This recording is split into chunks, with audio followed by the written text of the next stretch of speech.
இடமலம் நேயர்களுக்கு வணக்கம். நான் உங்கள் பரத் பேசிட்டு இருக்கேன். ரொம்ப நாள் கழிச்சு இன்னைக்கு நானும் கிஷோர் கேசமி அவர்களும் ஒரு நேர்காணல்ல இணைஞ்சிருக்கோம்.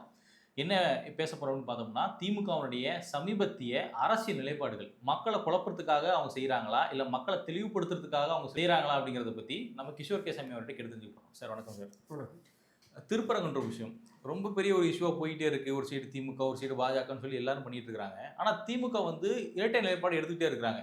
உதாரணத்துக்கு அது வந்து ஒரு அளவு கல்லுன்னாங்க. அப்புறம் கோவில் நிர்வாகம் அது அது ஒண்ணும் இல்லப்பா, சமண கல்லுப்பா அப்டின்னாங்க. இப்போ வந்து தர்கா சைடுல என்ன சொல்றாங்கன்னா, அது வந்து எங்க இடத்துக்குள்ள இருக்கு. அது எங்களுக்கு தான் சொந்தம்ன்றாங்க. ஏன் மக்கள் ட்விஸ்ட் பண்ணிட்டே இருக்காங்க? இல்ல இது தர்கா தரப்பினர் ஒரு நிலைப்பாடு எடுக்கிறது அப்படின்றத வந்து நம்மளால புரிந்து கொள்ள முடியுது. ம். ஏன்னா, தர்கால இருக்கக்கூடியவர்கள் அவங்களுக்கு அவங்களுடைய இடத்த வந்து தக்க வைத்துக் கொள்ள வேண்டும் அப்படின்னு அவங்க நினைக்கிறதுல ஒண்ணும் தப்பு கிடையாது. சட்டமும் என்ன சொல்லுது?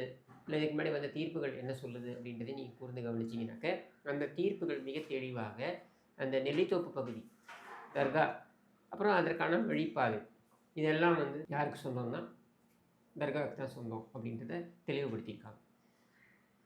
இப்போ அந்த தர்கா வந்து எப்போ வந்தது? எப்படி வந்தது? அதுக்குள்ளலாம் நம்ம போக வேண்டிய அவசியம் கிடையாது. சட்டம் இதை சொல்கிறது, அத நம்ம ஏத்துக்கிறோம். சரியா?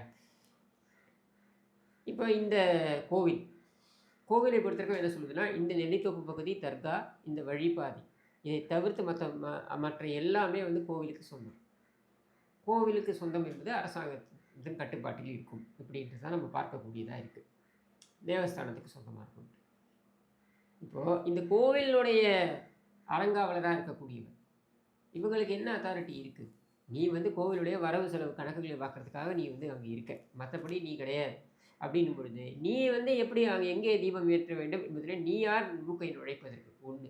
2வது காவல்துறை என்பது சட்டம் ஒழுங்கை பார்ப்பதற்காக மட்டும் தான் இருக்கு. சரியா? அப்போ காவல்துறை தீபம் ஏற்றலாமா? கூடாதா? என்பதனை வாதிடுவதற்கு நீங்க யாரு? உங்களுக்கெல்லாம் என்ன அத்தாரிட்டி இருக்கு இதுக்குள்ள வர்றதுக்கு? இந்துக்கள் தரப்பு வாதிட போறாங்க. தர்கா தரப்பு அவங்க வாதிட போறாங்க. அந்த வாத பிரதிவாதங்களை நீதிமன்றம் பார்த்து நீதிமன்றம் தீர்ப்பை கொடுக்க போகிறது. நீங்க யார் நடுவுல? அப்ப யார் யாரெல்லாம் கொண்டு வந்து நிறுத்துறாங்க பாருங்க.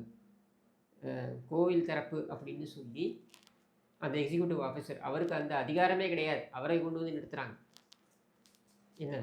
அடுத்து காவல்துறை தரப்பு அப்படின்னு ஒருத்தரை கொண்டு வந்து நிறுத்துறாங்க. அடுத்து தமிழக அரசாங்கத்தின் தரப்பு அப்படின்னு நிறுத்துறாங்க. இப்படி அதுக்கப்புறம் இதுவரைக்கும் எதிர்ப்பை தெரிவிக்காத தர்கா தரப்பையும் கொண்டு வந்து நிறுத்துறாங்க. இப்படி இத்தனை பேரை கொண்டு வந்து நிறுத்தி எல்லாம் பார்த்தீங்கன்னா மூத்த வக்கீல்களை கொண்டு வந்து ஆஜர்படுத்தி பல கோடி ரூபாய் செலவு பண்ணி, யாரோட பணம்? நம்ம பணம் செலவு பண்ணி இவங்க எதற்கு வாதிடுகிறார்கள்? தர்கா வாதிடுவது தனியாக வைங்க, அவங்களுடைய வாதம் அவங்களுடைய நிலைப்பாடு தனியாக வைங்க. இவங்களுக்கு என்னங்க ஏங்க நிலைப்பாடுகள் வருது? இவங்களுக்கு ஏன் அந்த நிலைப்பாடுகள் வரணும்? அப்போ இவங்க என்ன சொல்றாங்க அப்படின்றத பாருங்க. நம்ம பணத்தை செலவு பண்ணி நாம் எங்கே தீபம் ஏற்ற வேண்டும், அதுவும் எங்கே ஏற்ற வேண்டும் இல்லை, எங்கே நாம் ஏற்றக்கூடாது என்று இவர்கள் வாதிடுகிறார்கள்னா என்ன அயோக்கியத்தனம் இது? அதைத்தான் நம்ம கேள்வி கேட்கிறோம். ஏன் திமுக இந்த நிலைப்பாட்டுக்கு அது வராங்க? ரொம்ப சிம்பிள். அவங்கள பொறுத்தவரைக்கும் அவங்க வந்து அச்சப்படுகிறது என்னன்னா, இந்த மைனாரிட்டி வாக்குகள் அவங்க பக்கம் தக்க வைக்கணும் அப்படின்னு பார்க்குறாங்க. இதில் கிறிஸ்துவ, முஸ்லிம்கள் அப்படின்றது பிரதான மைனாரிட்டிகளாக இருக்காங்கன்னு வச்சுப்போம். இதில் கிறிஸ்துவர்கள் அதிகமாக வந்து இப்போ வந்து விஜயை நோக்கி போகிறாங்க அப்படின்ற ஒரு எண்ண ஓட்டம் இருக்கின்ற காரணத்தினால, இவங்களா வந்து இப்போ முஸ்லிம்களையால் நம்ம தக்க வைத்துக் கொள்ள வேண்டும் என்பதற்காக அதீதமாக இவர்கள் செய்கிறார்கள். இப்படிங்க இந்த தர்கா என்பது ஷியா வழிபாட்டில் வரும். அது ஷியாலேயும் ஒரு குறிப்பிட்ட சாரார் வழிபாட்டில் தான் அது வரும். சரியா? அது வழிபாடு கூட கிடையாது. தர்கா என்பது வந்து கண்ணியப்படுத்துவதற்காக அப்படின்னு தான் அவங்க தரப்பே சொல்கிறாங்க. இது வழிபாட்டு ஸ்தலமும் கிடையாது. தர்கா என்பது வழிகாட்டு தலம் கிடையாது. அது எதுவாக வேணால் இருந்துட்டு போகணும். அது அவங்களுக்குன்னு இருக்கு. சரியா? அது என்னமோ அவங்க பண்ணிட்டு போட்டோம். அது நம்ம பிரச்சனை கிடையாது. ஆனால் இந்த பலியிடுவது அப்படின்றதை வந்து தடுக்கணும் அப்படின்னு சொல்லி ஒரு வழக்கு போட்ட பொழுது அதில் தீர்ப்பு ரொம்ப தெளிவாக இருக்குது. இந்த பகுதிகள் தர்காவுக்கு சொந்தம், மற்ற பகுதிகள் கோவிலுக்கு சொந்தம் அப்படின்னு இருக்கிற நிலையில் நீ வந்து அங்கே தீபம் ஏற்றக்கூடாதுன்னு சொல்கிறதுக்கு நீ யார்? இப்போ அதுக்கு புதுசாக இவங்க கண்டுபிடிக்கிறாங்க. என்ன தெரியுமா? அது வந்து மயில்கள், சர்வேக்கள், மயில்கள் கூட சர்வேக்கள். சர்வேக்களை எவனாவது வந்து கோவில் உச்சி இது மலைக்கு உச்சி மேலே வைப்பானா? மலை வந்து 2 குன்றுகள், பெரிய மலை கிடையாது, 2 குன்றுகள். இந்த 2 குன்றுகளில் பெரிய குன்று மேலே தர்கா இருக்குது. ஏதோ ஒரு காரணத்துக்காக வந்துருச்சு. அப்போ 2வது குன்றின் மேலே தான் இந்த தீபத்தூண் இருக்குது. இது ஏன் குன்றின் மேல் வைக்கப்பட்டது தீபத்தூண் அப்படின்னு பார்த்தீங்கன்னாக்க, இது மக்கள் அனைவருக்கும் காட்சி அளிக்க வேண்டும் என்பதற்காகத்தான் அது இருக்குது. எப்படி நீங்கள் இங்கே திருவண்ணாமலையில் இருக்கோ அந்த மாதிரி. ஸோ அந்த தீபத்தூணில் விளக்கு ஏற்றுவதில் உனக்கு என்ன பிரச்சனை இருக்க முடியும்? ரொம்ப நீங்கள் கன்ஃபியூஸ்லாம் பண்ணிக்காதீங்க. நீ வந்து அதை அம்மிக்கல்னு சொல்லிக்கோ, குழவிக்கல்னு சொல்லிக்கோ, என்ன கல்லை வேணால் நீ நினச்சிக்கோ. நாங்கள் வணங்கக்கூடிய நம்பிக்கை கொண்ட எங்களுக்கு அது தீபத்தூண். சரியா? அப்படி இருக்கும் பொழுது நாங்கள் அங்கே விளக்கேற்றுவதில் உனக்கு என்ன மீறல், அங்கே என்ன சட்ட மீறல் இருக்க முடியும்? எந்த சட்ட மீறலும் கிடையாது. ஏன் சட்ட மீறல் கிடையாதுன்னா, ரொம்ப தெளிவாக தர்காவுடைய ஏரியாவிலேருந்து 15 மீட்டர் வரைக்கும் பாதுகாப்பு கருதி எந்த செயல்பாடும் இருக்கக்கூடாது அப்படின்றத சொல்கிறாங்க. அதை நம்ம ஏற்றுக்கிறோம். அப்போ அதிலிருந்து 50-60 மீட்டர் தொலைவில் இருக்கக்கூடிய தீபத்தூணில் விளக்கேற்றுவதில் உனக்கு என்ன பிரச்சனை இருக்க முடியும்? அது ஆண்டுக்கு ஒரு நாள். இவங்க சொல்கிறாங்க எல்லோரும் மலை ஏறி இருந்து விளக்கேற்ற போயிடுவாங்க. அப்படி போக மாட்டாங்க. இப்போ திருவண்ணாமலையில் எத்தனை பேர் போகிறாங்க மேலே? எத்தனை பேர் போகிறாங்க மேலே? அந்த விளக்கை சென்று யாரும் கும்பிடுவதில்லை. சரியா? கீழே இருந்து அதை பார்த்து, அந்த ஜோதியை பார்த்து இவர்கள் வணங்குகிறார்கள். அவ்வளவுதான், வேற ஒன்றும் கிடையாது. அப்போ அப்படிங்கும்பொழுது ஏற்றுவதற்கு செல்பவர்கள் தான். அதுவும் என்ன, அந்த கொப்பரையை எடுத்துகிட்டு போவாங்க மேலே. திருவண்ணாமலையில் பார்த்தீங்கன்னாக்க முன்னாடி ஒரு 5 பேர், பின்னாடி ஒரு 5 பேர் தூக்கிட்டு போவாங்க மேலே. தூக்கிப்போ அவங்க வச்சுட்டு அதை ஏற்றிட்டு வருவாங்க. அவ்வளவுதான். அதை விளக்கை சுற்றி வரணும், சர்க்கமாம்புலேஷன் சொல்லுவாங்க ஆங்கிலத்தில். அது மாதிரி சுற்றி வரணும் என்றோ, அதை போய் கும்பிட வேண்டும் என்றோ, அதற்கு பூஜை செய்ய வேண்டும் என்றோ அப்படிலாம் எதுவுமே கிடையாது. அப்போது இந்த தீபம் ஏற்றுவது அப்படின்றது ஒரு சிம்பாலிக் ரெப்ரசன்டேஷன். அது காலங்காலமாக நம்ம செய்து வந்திருக்கிறோம். இடைப்பட்ட ஒரு 100 ஆண்டுகளாக அது நிறுத்தி வைக்கப்பட்டு விட்டது. பல காரணங்களுக்காக அது நிறுத்தி வைக்கப்பட்டு விட்டது. இப்போ நீங்கள் என்ன சொல்கிறீங்க? உச்சி பிள்ளையார் கோவிலில் தீபத்தூண் கிடையாது. உச்சி பிள்ளையார் கோவிலுக்கு உள்ளே தான் அந்த தீபம் ஏற்றப்படுகிறது. அதுவும் ஒரு கொப்பரையை வைத்து அது ஏற்றப்படுகிறது. அது எப்படி மலை உச்சி ஆகும்? உச்சி பிள்ளையார் கோவில்னு பேர் இருக்கிறதுனால அது மலை உச்சியில் இருக்குன்னு நினைக்காதீங்க. அது வந்து நடுவில் இருக்குது. சரியா? அந்த இடத்துல வந்து உள்ளுக்குள்ளே நம்ம வந்து ஏற்றுவது, இது எப்படி வந்து தீபத்தூண்னு சொல்லுவீங்க? கிடையாது. சரியா? இவ்வளோதான் விஷயம். சரி. இப்போ நீதிமன்ற அவமதிப்பு வழக்குன்னு ஒரு விஷயம் இருக்குது. அதை வந்து ஜிஆர் சுவாமிநாதன் வந்து எடுக்கிறாரு. அது எடுக்கக்கூடாதுன்னு சொல்லி மேல்முறையீடுக்கு போகிறதுக்கான உரிமை இருக்கு. ஆனால் 2 நீதிபதிகள் இருக்கக்கூடிய அமர்வு வந்து என்ன சொல்கிறாங்கன்னா, அந்த வழக்கை ஜிஆர் சுவாமிநாதன் எடுத்து நடத்தட்டும் அப்படின்னு சொல்கிறாங்க. ஆமாம். ஏன்னா நீங்கள் அவர் ஒரு ஒரு சிங்கிள் நீதியரசருடைய நீதிமன்றம் வந்து ஒரு வழக்கை எடுத்து நடத்தி கொண்டிருக்கும் பொழுது வேறு ஒரு அப்பீலில் நீங்கள் வந்திருக்கீங்க. அந்த அப்பீலில் வந்து இதையும் நீங்கள் சொல்லுங்கள், நீங்கள் உத்தரவு எப்படி போடுவீங்க? நீங்கள் கோவில் தரப்புல இருந்து ஒரு அப்பீல் போகிறீங்க. நீங்கள் அந்த அப்பீல் வந்து இந்த இது பற்றி கிடையாது. இது அவமதிப்பு குறித்து கிடையாது. அவமதிப்புன்றது இப்பொழுதுதான் வழக்க ஆரம்பிச்சிருக்கு. இந்த அவமதிப்பில் உங்களுக்கு தண்டனை வழங்கப்பட்டால் அல்லது நீங்கள் விடுவிக்கப்பட்டால் அப்பீலுக்கு போகலாம். இங்கே நீங்கள் இந்த வழக்கு நடந்துக்கிட்டு, இந்த வழக்குக்கும் அதுக்கும் சம்மந்தம் கிடையாது. இது தனி வழக்கு. அப்போ அந்த தனி வழக்கில் அந்த அந்த அப்பீலிருந்து எப்படி நீங்கள் கொடுப்பீங்க? இங்கே உத்தரவு எப்படி பிறப்பிப்பீங்க? அடிப்படை சட்டம் தெரிஞ்சவங்க கூட இதை கேட்க மாட்டாங்க, அந்த கோரிக்கை. இது எப்படி வைப்பீங்க? இல்லை, திமுக தரப்புலேருந்து பார்ப்போம். திராவிட தரப்புலேருந்து என்ன ஒரு குற்றச்சாட்டு முன்வைக்கிறாங்கன்னா, ஜிஆர் சுவாமிநாதன் அவர்கள் வந்து ஆர்எஸ்எஸ் பின்பலம் கொண்டிருக்காரு. அவர் அந்த மேடைகளை ஏறி நின்று பேசியிருக்காரு. ஒரு நீதிபதி ஒரு அடையாளத்துக்குள்ள இருக்கிறதே ஆபத்து. அதுவும் குறிப்பாக மதம் சார்ந்த விஷயங்கள்ல அவருக்கு சாதகமான விஷயத்தை தான் அவர் முன்வைக்கிறாரு. இது எப்படி நீ சரியான நீதி ஆகும்னு கேட்குறாங்க. கேள்வி சரியான கேள்வி. அது சரியான நீதி இல்லை என்றால் நீ போக வேண்டியது அப்பீல். அதான் மேல்முறையீடு போடுறோம். திரும்பி நீங்க அதை அவரே எடுத்து நடத்த சொல்றீங்க. இல்ல, மேல்முறையீடு அவரே எப்படி எடுத்து நடத்துறாங்க? மேல்முறையீடு அவரே எப்படி நடத்த முடியும்? ஒரு நீதிபதியை அவருடைய தீர்ப்பை எப்படிங்க திருப்பி வந்து இது பண்ண முடியும், விசாரிக்க முடியும்? அப்படி கிடையாது. அவங்க கேட்கறது நீதிமன்ற அவமதிப்பு அவர் எடுக்க வேண்டாம்னு சொல்லுங்க. அதை எப்படி அவர் எடுக்காம இருக்க முடியும்? சரி, அது இது நீதிமன்ற அவமதிப்புன்ற தனி வழக்கு. அப்ப இதை ஒத்துக்கிறீங்களா? ஜிஆர் சுவாமிநாதன் அவர்களுக்கு தனிப்பட்ட ஒரு அடையாளம் இருக்கு. அவர் ஒரு இந்துத்துவ அடையாளத்துக்கு நீங்க என்ன அடையாளத்தை வேண்டுமானாலும் யார் மீது வேண்டுமானாலும் பூசலாம். சரியா? ஒரு நீதியரசர் மீது என்ன மாதிரியான அடையாளத்தை வேண்டுமானாலும் நீங்க பூசலாம். எனக்கு தெரிந்து ஒரு சில நீதியரசர்கள் நான் கார்டு ஹோல்டிங் மெம்பராக இருந்திருக்கிறேன் திமுகவில் என்று சொன்னவர்கள் இருக்காங்க. சரியா? இது மாதிரிலாம் சொன்னவங்கலாம் இருக்காங்க. கம்யூனிஸ்ட் ஆக நான் இருந்திருக்கிறேன் என்று சொன்னவர்கள்லாம் இருந்திருக்காங்க. ஏன் கட்சியில் இருந்து பொறுப்பில் இருந்து அதுக்கப்புறம் வந்து நீதிபதி ஆனவங்களும் இருக்காங்க. நீதிபதியாக இருந்ததுக்கப்புறம் கட்சியில் போய் ஓய்வு பெற்ற பிறகு இந்த கட்சியில் போய் சேர்ந்தவங்களும் இருக்காங்க. இது எல்லா கட்சிக்கும் போகிறதும் எல்லா இடத்துலையும் இருக்குது. சரியா? இது இஷ்யூ கிடையாது. ஒரு நீதிபதி உனக்கு பிடிக்காத தீர்ப்பை கொடுத்து விட்டார் என்பதற்காக அவர் மீது சாயம் பூசுவது என்பது உள்ளர்த்தம் கற்பிப்பது, இதை தவிர வேறு எதுவுமே கிடையாது. அதை சாமானியன் செய்தால் அது வந்து அவர் மீது நீதிமன்ற அவமதிப்பு வழக்கு பாய்கிறது. சரியா? அதுவும் ஜிஆர் சுவாமிநாதனுடைய விவகாரத்தில் இவருக்கும் ஒரு வழக்கு கூட இவங்க பதிவு பண்ணல. கண்ட மேனி சகட்டு மேனிக்கு பேசிட்டு இருக்காங்க அவரை. ஆனால் ஒரு வழக்கு கூட பதிவு பண்ணல. சரி இருக்கட்டும், be that as it may. ஒரு அரசு வக்கீல் இப்படியான வாதத்தை கொண்டு போய் வைக்கிறார் ஒரு நீதிமன்றத்தில்னா, நீங்கள் யோசிச்சுக்கோங்க, இவர்கள் நீதி பரிபாலனத்திற்கு என்ன மரியாதை கொடுக்கிறார்கள் அப்படின்றத நீங்கள் பாருங்கள். ஒரு அரசு வக்கீல் இப்படியான ஒரு இதை கொண்டு போய் வைக்கிறார், வாதத்தை வந்து நீதிமன்றத்தில் வைக்கிறாருன்னா, நீதிமன்றத்தில் வைக்கும் பொழுது இது குறித்து வேறு யாரும் எதுவும் வழக்கு பதிவு பண்ண முடியாது. ஏன்னா நீ வைக்கிற வாதம் நீதிமன்றத்தில் தானே அப்படின்றது எந்த விதத்தில் இது ஏற்றுக்க முடியும் சொல்லுங்கள்? அடுத்து இவங்களுக்கு ஒன்றுமே இல்லைங்க. நீங்கள் வந்து இந்த 2 தரப்பையும் அழைத்து பேசினாலே இந்த முடிவுக்கு வந்துடும். இந்த தர்கா செல்லக்கூடியவர்கள் இருக்காங்க பாருங்கள், இவன் எவ்வளோ இருக்காங்கன்னு நினைக்கிறேன்?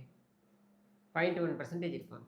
அது நவாஸ்கனியும் ஒருத்தர். இஸ்லாம் இல்லை, அவரே கிடையாது. அவரும் இல்லையா? கிடையாது. அவர் எதில் வராரு? நான் வக்ஃபு போர்டில் இருக்கிறதுனால நான் வந்து வக்ஃபு இடம்ன்றது நான் பார்க்குறேன்னு சொல்லிட்டு, நீ எப்படி வக்ஃபோடைய அந்த மசோதாவின்படி 2025 சட்டத்தின்படி, சட்டத்திட்டத்துக்கு அப்புறம் வந்ததின்படி நீ எப்படி வந்து இந்த ஏரியா மானிமெண்ட், அதாவது ஒரு ஒரு மானிமெண்ட் என்று அறியப்பட்ட இடத்துல நீ எப்படி வந்து வக்ஃபு உரிமை கொண்டாட முடியும்? நீ உரிமை கொண்டாட முடியாது. நீ அங்கே பேசவே முடியாது. ஆனாலும் வந்து அவர் தரப்பும் வந்து அவங்களும் வந்து பார்த்தீங்கன்னா நீதிமன்றத்துக்கு போயிருக்காங்க. சரியா? அவர்கிட்ட அந்த பிரச்சனையே ஆரம்பிக்குது. அப்போ நீங்கள் திட்டமிட்டு இந்த பிரச்சனையை தூபம் போட்டு வளர்ப்பது எதற்காகனா, உங்களுக்கு இது மத ரீதியாக பிளவுபட வேண்டும் என்பது தான், வேற ஒன்றும் கிடையாது. நீங்கள் அவங்க தரப்பை சொல்கிறீங்க, இந்துக்கள் தரப்பை சொல்கிறீங்க, அவங்க அதெல்லாம் கேட்கல. ஏன் திருப்பரங்குன்றத்துலேயே ஒரு 3000 4000 முஸ்லீம் ஃபேமிலிஸ் இருக்காங்க. அவங்க யாரும் வந்து இதை வந்து பெருசாக எடுத்து பேசலை. அவங்களுக்கு இதில் ஒன்றும் ஆட்சேபனையும் கிடையாது. நீங்கள் பிரச்சனையை உருவாக்குறீங்க. அடுத்ததான் நாப்கின் சம்மந்தப்பட்டு இப்போது ஒரு சில பேர் என்ன சொல்கிறாங்கன்னா, மானியத்தின் அடிப்படையில் நாப்கின் கொடுக்கணும்னு சொல்கிறாங்க. இது வந்து அம்மா அவர்கள் கொண்டு வந்த ஒரு திட்டம். அதை இப்போ கேன்சல் பண்ணி திமுக என்ன சொல்கிறாங்கன்னா 4000 கோடி செலவாகும், அதனால் இது வந்து நடைமுறைப்படுத்த முடியாதுன்ற மாதிரி ஒரு விஷயத்தை வைக்கிறாங்க. இது எப்படி பார்க்குறீங்க? கிடப்பில் போடப்பட்ட திட்டங்களில் இது ஒன்று. இதை எப்படி அம்மா கொண்டு வராங்கன்னா, அது உன்னதமான ஒரு திட்டமாக எது கொண்டு வராங்கன்னா, பல ஊர்களில் கிராமப்புறங்கள்லாம் பார்த்தீங்கன்னாக்கா பெண்கள் வந்து இந்த மாதவிடாய் காலகட்டத்தில் பார்த்தீங்கன்னாக்கா துணியை பயன்படுத்துகிறாங்க, இல்லை இந்த கோணி அதெல்லாம் பயன்படுத்துகிறாங்க. இதெல்லாம் வந்து அவங்களுக்கு வந்து இன்ஃபெக்ஷன் ஏற்படுத்துது அப்படின்ற காரணத்தினால கொண்டு வரப்பட்ட திட்டம் இது. முன்னாடிலாம் என்ன பண்ணுவாங்கன்னா, இந்த மருத்துவ பணியாளர்கள் இருக்காங்க, அரசு மருத்துவ பணியாளர்கள், இவங்கள்ட்ட கொடுத்து இவங்க வீடு வீடாக போய் டிஸ்ட்ரிபியூட் பண்ணுவாங்க. வீடு தேடி வந்து டிஸ்ட்ரிபியூட் பண்ணிட்டு போவாங்க.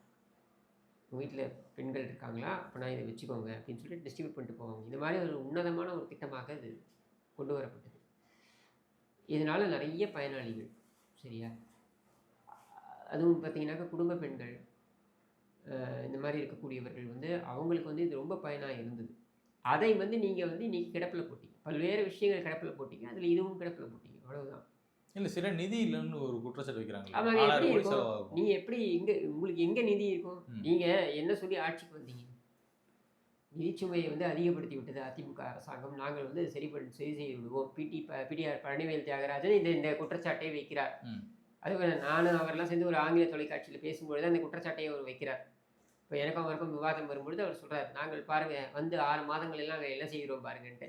வந்து 6 மாதங்களில் பிடிஆர் பழனிவேல் தியாகராஜன் தூக்கி வீசப்படுகிறார். எதற்காக வீசப்படுகிறார் அதையும் நீங்கள் கூர்ந்து கவனிக்கணும். எதற்காக வீசப்படுகிறார் என்றால் 30,000 கோடி ஆண்டுக்கு அடித்து வச்சுருக்காங்க இவங்க குடும்பம் அப்படின்றத வெளியில் சொன்னார்ன்ற ஒரு காரணத்துக்காக ஒரு ஓரங்கட்டப்பட்டு வீசப்படுகிறார், தூக்கி வீசப்படுகிறார். சரியா? அப்போது நீ திருடுறதுக்கும் உனக்கு பணம் இங்கே ஏகப்பட்டது இருக்குது.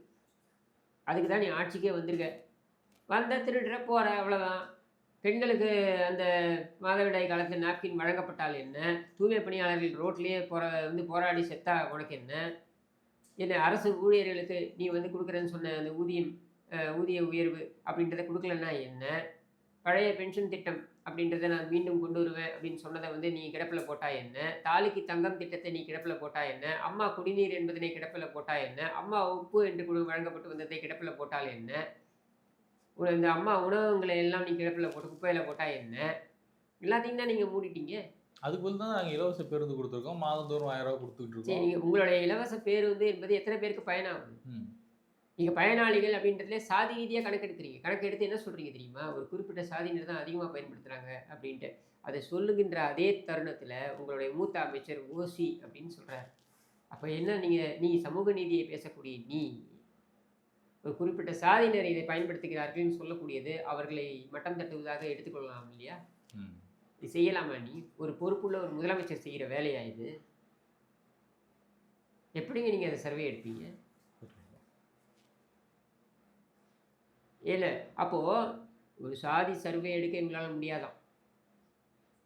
வேலைவாய்ப்புக்காக என்ன இடஒதுக்கீட்டுக்காக சாதி சர்வே எடுக்கிறதுக்கு இவங்களால முடியாதான். ஆனால் பஸ்ஸில் எத்தனை பேர் பயணிக்கிறாங்கன்றதை இவங்க சர்வே எடுப்பாங்களாம். இப்படி ஒரு கேவலமான அரசாங்கம் நீங்கள் எங்கேயாவது பார்த்துருப்பீங்களா? இல்லை சார், மக்கள் எத்தனை பேர் பயனடைகிறாங்க செக் பண்ணுறதுக்காக எடுக்கிறாங்க. செக் பண்ணி நீ வச்சுக்க. ஏன் வந்து பொதுவில் சொல்கிற? அனைத்து மக்களுக்கான அனைத்து மக்களில் வந்து நீ ஒரு குறிப்பிட்ட சாரார் தான் அதிகம் பயன்படுத்துகிறாங்கன்னு சொல்கிறது என்ன மாதிரியான ஒரு எண்ண ஓட்டம் வந்து? அசிங்கம் இல்லை அது? எப்படி நீ சொல்லலாம்? அவங்கள விளிம்பு நிலையில் வச்சிருக்கிறது யாருடைய இது பொறுப்பு? ஆட்சியாளர்கள் தான் நான் சொல்லுவேன். சனாதனம் சார். என்ன எப்படி சனாதனம்? சனாதனம் தான் சார். இங்கே வந்து சரி, அப்போ உன் கட்சி வந்து 75 ஆண்டுகளாக என்ன பிடிங்கிட்டு இருந்தீங்க? என்ன பிடிங்கினீங்க? அவங்களுக்கு வந்தது இல்லை, அவங்களுக்கு பணம் வருது இல்லை, எஸ்சி எஸ்டி தரப்பு மக்களுக்கு பணம் கொடுக்குறாங்க. அந்த பணத்தை ஏன் திருப்பி யூஸ் பண்ணாமல் திருப்பி அனுப்பிடுங்க? சரி, அதுலேருந்து எடுத்து நீங்கள் 1000 ரூபாய் எல்லாருக்கும் கொடுக்குறேன்னு சொல்லிட்டு அதுவும் எல்லாருக்கும் கொடுக்கல. அதுலேருந்து எடுத்து 1000 ரூபாய் நீங்கள் திட்டத்துக்கு நீ ஒதுக்குறியே, எப்படி ஒதுக்கலாம்? நீ அவர்களுக்கு கொடுக்க வேண்டிய பணத்தை நீ கொடுத்தனா அவர்கள் பொருளாதார ரீதியாக மேலே வந்துட போகிறாங்க. அவங்க எதுக்கு உங்ககிட்ட வந்து கையேந்தி நிற்க போகிறாங்க? அப்போ அவர்களுக்கு உரிமையாக வழங்கப்பட வேண்டியதை பிடுங்கி விட்டு நீ ஏதோ பிச்சை போடுற மாதிரி அவர்களுக்கு ஏதோ ஒரு இதை கொடுத்து அதையும் சொல்லி வர காமிப்ப அப்படின்னா இது என்ன மாதிரி அயோக்கியத்தனம்? இந்த அயோக்கியத்தனத்தை நீங்கள் செய்கிறீங்கன்றதுனால தான் இப்போ எல்லாருமே கொதித்து எழுந்து கேள்வி கேட்குறோம். அடுத்து தமிழ்நாட்டில் எவ்வளவோ பிரச்சனை இருக்குது. பாஜக தொடர்ந்து மதம் சார்ந்த விஷயங்களை தலையிடுறதை நம்ம பார்த்துக்கிட்டு இருக்கோம். ஆனால் சம்மந்தமே இல்லாமல் காங்கிரஸ் கொண்டு வந்த 100 நாள் வேலை திட்டத்தை வந்து பெயர் மாற்றம் பண்ணுறோன்ட்டு அவங்க ஒரு இந்தி மொழி சனாதானத்தில் ஒரு விஷயத்தை பதிவு பண்ணுறாங்க. என்ன சனாதனம் சார்? அது சமஸ்கிருதம் சார். சமஸ்கிருதம் சனாதானம் தான் திமுக வந்து பதிவு பண்ணுவாங்க. என்ன வேணா சொல்லுவாங்க சார். இல்லை, நான் அவங்க தரப்புல இருந்து சொல்றேன். இதே திமுக காங்கிரஸ் காலகட்டத்தில் எத்தனை சமஸ்கிருத பெயர்கள் வந்திருக்கு தெரியுமா திட்டங்களுக்கு? இதெல்லாம் ஒரு விஷயமா பேசுறீங்களா நீங்க? திட்டத்தை பற்றி முதலமைச்சர் ட்வீட் போட்டிருக்காரு சார். முதலமைச்சர் பேசுவார் சார், அவருக்கு வேற வேலை கிடையாது. முதலமைச்சர் வேற எதுவும் உருப்படியாத வேலையும் கிடையாது. இந்த மாதிரி எந்த மக்கள் கேட்டாங்க, எந்த மக்கள் சொன்னாங்க? திட்டத்தை நீங்க பாத்தீங்களா? 100 நாள் வேலை கொடுக்க மாட்டேங்கிற குற்றச்சாட்டை இவர் தான் வைக்கிறாரு, ஸ்டாலின் அவர் தான் வைக்கிறாரு. கொடுத்த பணத்தை நீ எங்கேயா பயன்படுத்தினது அவங்க கேட்கறாங்க. முறைகேடா பயன்படுத்திருக்கீங்கன்றத அவங்க சொல்றாங்க. நீ பதில் சொல்லதுக்கு உன் கும்பல் கொள்ளையடிக்குது, லஞ்சம் வாங்கிட்டு தான் பணம் தரான் ஒவ்வொரு இடத்துலையும். சரி, என்ன நடவடிக்கை எடுத்திருக்காங்க மத்திய அரசு? குற்றச்சாட்டு வைக்கிறீங்க, திமுக ஊழல் பண்ணுதுன்னு சொல்றீங்க. இந்த விஷயங்களை ஊழல் பண்ணிருக்காங்கன்னா அமித்ஷா அவர்களே ஒரு முறை வந்து எல்லாத்தையும் பதிவு பண்ணாரு. என்ன நடவடிக்கை திமுக? அதுக்கான நடவடிக்கைகள் எடுக்கப்படும் பொழுதுதான் நீ வந்து மாநில சுயாட்சி அப்படி இப்படின்னு சொல்லி நீதிமன்றத்தை தடை வாங்குறீங்க. ஒரு அரசாங்கம் நடவடிக்கை எடுக்குது. நடவடிக்கை எடுக்கும் பொழுது நீங்க என்ன பண்றீங்க?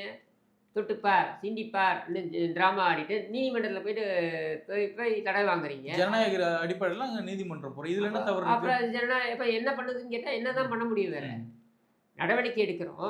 சட்டம் நீதி பரிபாலனத்தின்படி தானே போகணும். அப்போ நீதி பரிபாலனத்தின்படி போகும்பொழுது நீ அங்கே போய் நீதிமன்றத்தை போய் தடை வாங்குறீங்க. தடை வாங்கிட்டு அதுக்கப்புறம் நம்ம மேல்முறையீடு போய் இதெல்லாம் ஒரு ப்ராசஸ். ஓவர் நைட்டில் நடக்கிறது கிடையாது. சரியா? அது நடந்துட்டு தானே இருக்கு. செந்தில் பாலாஜி எப்படி வந்து பதவி விலகினார்? சரி, செந்தில் பாலாஜி பதவி விலகினாரு. அது அண்ணாமலை பெரும்பங்கு இருக்கு, பாஜக பெரும்பங்கு இருக்குலாம் விட்டுருவோம். பாஜக பெரும்பங்கு இல்லைங்க, அண்ணாமலைக்குலாம் ஒரு புண்ணாக்கும் கிடையாது. இங்கே செந்தில் பாலாஜி பதவி விலகினது என்னங்க இப்படி பேசுறீங்க நீங்க? செந்தில் பாலாஜி பதவி விலகினதுக்கு காரணம் அதிமுக ஆட்சியில் போடப்பட்ட வழக்கு. சரியா? அதுல பாதிக்கப்பட்டவர்கள் உச்சநீதிமன்றத்துக்கு சென்றார்கள். உச்சநீதிமன்றத்துக்கு அவர்கள் செல்வதற்கு அவர்களுக்கு முழு துணிச்சலையும் கொடுத்து அவர்களுக்கு முழு பாதுகாப்பையும் கொடுத்து அவர்களை உச்சநீதிமன்றத்தில் கொண்டு போய் வாதிட்டு வைத்தது அதிமுக வக்கீல். சரியா? இத்தனையும் வாங்கி உத்தரவை வாங்கி அந்த உச்சநீதிமன்றத்தின் அடிப்படையில் அந்த உத்தரவின் அடிப்படையில் தான் இடி உள்ள நுழையுது. சரி, அதன் அடிப்படையில் தான் செந்தில் பாலாஜி கைது செய்யப்படுகிறார். சரி, அவர் கைது செய்யப்பட்டதுக்கு அப்புறம் அவர் பதவி விலக நேருகிறது. சரியா? இப்போ அவர் திரும்பி கைது செய்யப்பட்டு அவர் பதவி விலகி மீண்டும் அவருக்கு பதவி கொடுக்கப்பட்டது பாருங்க. அப்பவும் இதே அதிமுக வக்கீல்கள் தான் உச்சநீதிமன்றத்துக்கு போறாங்க. சரி இருங்க. செந்தில் போயிட்டு எப்படி நீ பதவி திருப்பி கொடுத்தீங்க அப்படின்னு கேட்க வச்சு திரும்பி பதவி விலகுறார். ம். சரியா? இது அத்தனையும் செய்தது பாஜகவுக்கு இதுக்கு என்ன சம்பந்தம் இருக்கு? சரி சார். பாஜகவோட ஆட்சி காலகட்டத்தில கனிமொழி அவர்களோட ஸ்பெக்ட்ரம் வழக்கு வந்து முடிச்சு வைக்கிறாங்க. எப்படி? அப்போ நம்ம இங்க என்ன தெரியுமா? திமுகவும், பாஜகவும் கூட்டணி வச்சுக்கிறீங்க. மறைமுக கூட்டணி வச்சுக்கிட்டு அதிமுக வச்சு கேம் ப்ளே பண்றீங்க. நான் வந்து மக்களை இத ஏமாத்துறீங்க. நான் மாத்தி பார்க்குறேன். அதாவது ஜி.ஆர். சுவாமிநாதனுடைய வழக்குல நம்ம என்ன சொல்றோம்? ம். ஒரு நீதிமன்றத்துடைய தீர்ப்பை விமர்சிக்கலாம். ம். ஆனால் ஒரு நீதிமன்றத்துடைய அந்த நீதி அரசரை வந்து உள்ளர்த்தம் கற்பிக்கக்கூடாது. ம்.